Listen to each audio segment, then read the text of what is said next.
আসলে এটার শুরুটা ছিল হচ্ছে গত বছরের ঠিক এই সময়ে, সৈয়দপুর রানার্স এবং টিম ধানমন্ডির যৌথ উদ্যোগে একটা ফ্রেন্ডশিপ রান হয়। তবে পরবর্তী সময়ে রানটা শেষ হওয়ার পরে সবার এত আগ্রহের জায়গা থেকে পরবর্তীতে সোহেল ভাই এবং সৈয়দপুর রানার্সের উদ্যোগে এই সৈয়দপুর 10K ইভেন্টের আয়োজন।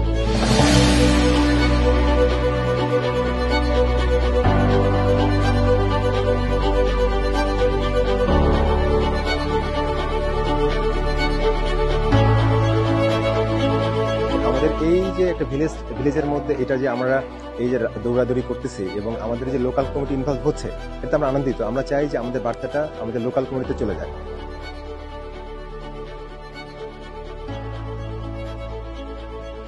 আমাদের লোকাল কমিটিতে এই বার্তা চলে যাওয়ার ফলে যে ছোট ছোট যে বাচ্চাগুলো বড় হচ্ছে এবং যারা যুবক সমাজ, তারা যাতে অন্যান্য অভ্যাস থেকে দূরে থেকে যাতে খেলাধুলার দিকে আসে এবং তাদের এবং পরিবার থেকে শুরু করে মানে আর্থসামাজিক থেকে মানে সবকিছু মিলে যাতে ওরা ভালো থাকে আর কি।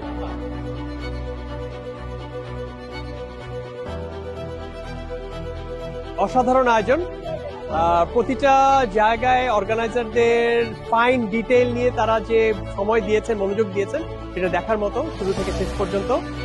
আর গ্রামের ভিতরে সাধারণত আমাদের রেস করার সুযোগ হয় না, আমরা সাধারণত দৌড়াই শহরের ভিতরে। সো সেই দিক থেকে এই ট্র্যাকটা অন্য যে কোনো রান রেসের ট্র্যাকের থেকে অনেক ভিন্ন ছিল। ধানক্ষেত মানুষ আর গ্রামের মানুষ সবাই বেরিয়ে এসেছিলেন, রাস্তায় চিয়ার করছিলেন রানারদের। তো সবকিছু মিলিয়ে একটা অসাধারণ অভিজ্ঞতা হলো আজকে দৌড়ে।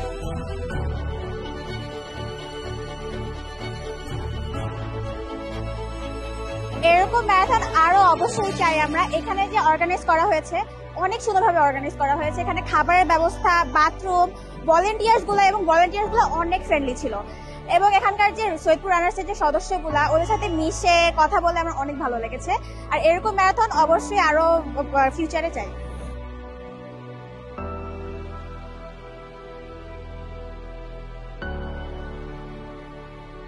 আমাদের সৈয়দপুর রানার্সের একটাই বার্তা যে সুস্থতার জন্য রান, সবাইকে নিয়ে।